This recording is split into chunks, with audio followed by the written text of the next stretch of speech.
Hi friends, कैसे हैं आप सब लोग। Welcome to my YouTube channel.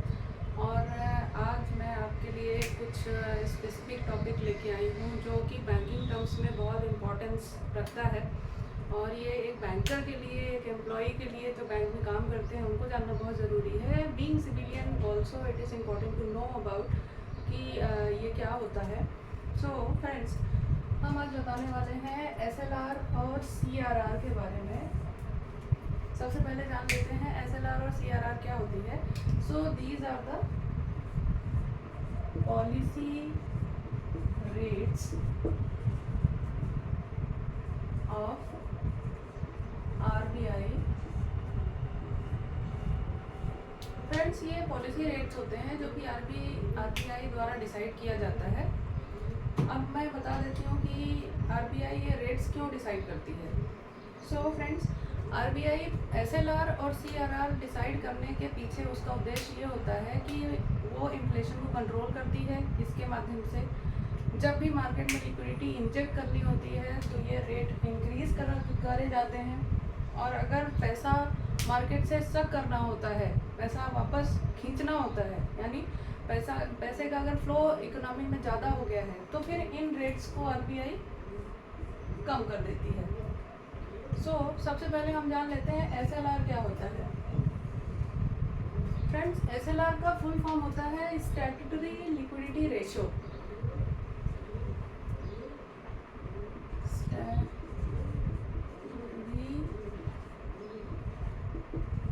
Liquidity ratio, इसमें कुछ ऐसे स्पेसिफिक टर्म्स आते हैं जो कि इसमें इन्वॉल्व होते हैं।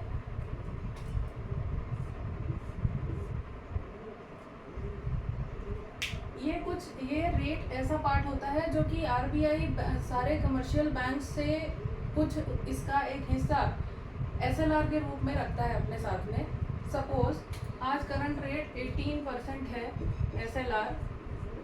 इसका मतलब होता है कि 100 रुपये अगर आपके बैंक में जमा है तो उसमें बैंक को RBI के पास 18 रुपये जमा करना रहता है, क्योंकि ये सेफ्टी के पर्पज़ से रहता है। कभी ऐसा हो गया कि बैंक के पास लिक्विड क्रंच आ जाता है, या कभी ऐसा हो गया कि बैंकिंग ऑपरेशन में प्रॉब्लम आती है, या उनको भी फंड्स की रिक्वायरमेंट होती है। ऐसी कंडीशन में कभी ऐसा हो गया कि बैंक को लगता है कि उसके पास पैसे की दिक्कत आने वाली है आगे चल के for lending and investment and जो भी उसका बैंकिंग ऑपरेशन चलता है, तो उसके लिए बैंक क्या करती है,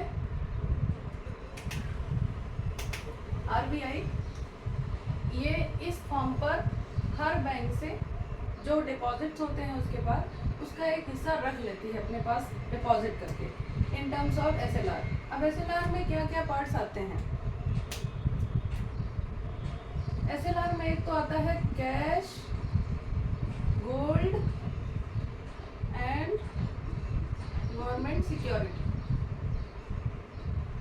ये तीन फॉर्म में SLR को बनाया जाता है। बैंक के पास जो भी कैश होता है, गोल्ड होता है और गवर्नमेंट सिक्योरिटी। बैंक के पास संपत्तियां तीन रूप में जमा की जाती हैं। हमारी जो भी संपत्ति है बैंक में अगर जमा करते हैं तो उसके तीन फॉर्म ही हो सकते हैं। एक तो कैश हो सकता है, दूसरा गोल्ड होता है और तीसरा गवर्नमेंट सिक्योरिटीज़ होता है। मैं इन तीनों का मतलब आपको बता देती हूँ, थोड़े टाइम बाद इसी वीडियो में आपको मैं शेयर करूँगी।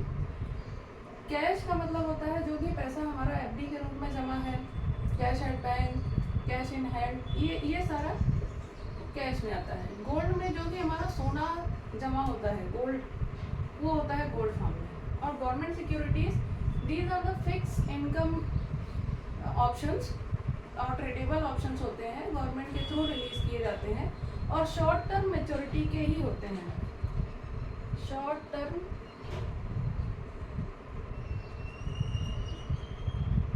Maturity less than 1 year. मैं इसका एग्जांपल आपको दे रही हूँ। गवर्नमेंट बॉन्ड्स, ट्रेजरी बिल्स यानी T bills, these are the form of government security. अब फ्रेंड्स, मैं आपको बता देती हूँ कि इसकी भी कुछ लिमिटेशन होती है। SLR की एक लिमिटेशन होती है। मैक्सिमम SLR 40% तक किया जाता है। 40% से ज़्यादा नहीं कर सकते इसको, और मिनिमम इसके कोई लिमिट नहीं है। अभी ये करंटली 18% चल रहा है। तो SLR मैंने बता दिया आपको क्या है, और अब मैं आती हूँ CRR में।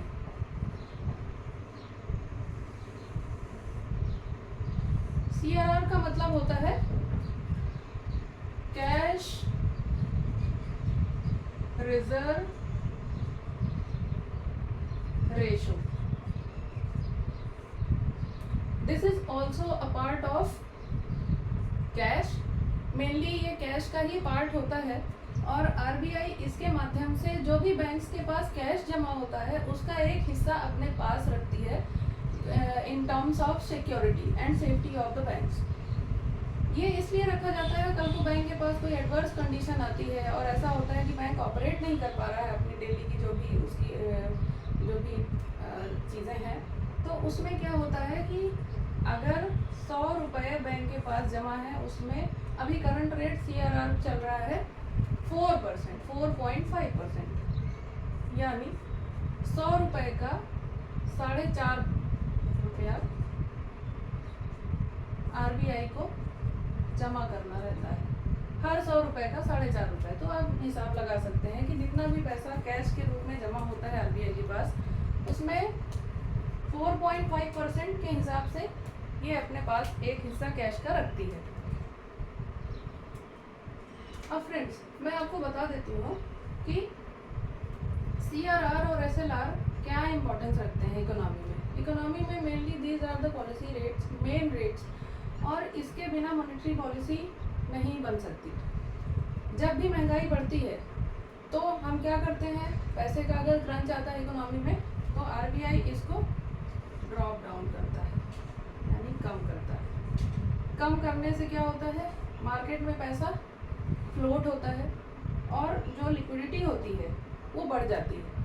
जब भी लोन्स महंगे होते हैं और जब भी ऐसा लगता है कि मार्केट में लिक्विडिटी को स्टक करना है, तो RBI इसको जस्ट अपोजिट इंक्रीज कर देता है।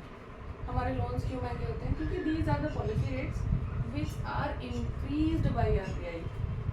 और अब मैं बात करूं आपको, तो पॉलिसी रेट्स के बिना मॉनेटरी पॉलिसी का गठन होता ही नहीं है। बाई मंथली जो भी मॉनेटरी पॉलिसी निकलती है उसमें CRR SLR का रेगुलर मॉनिटरिंग किया जाता है।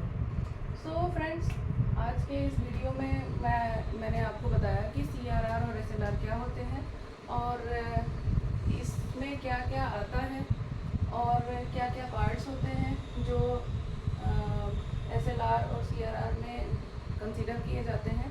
फ़िलहाल मुझे लगता है ये वीडियो आपके काफ़ी काम का है, और ऐसे ही आप मेरे वीडियो देखते रहें और जुड़े रहें हमारे साथ, और चैनल को सब्सक्राइब करें। पसंद आया हो तो आप लाइक शेयर करें।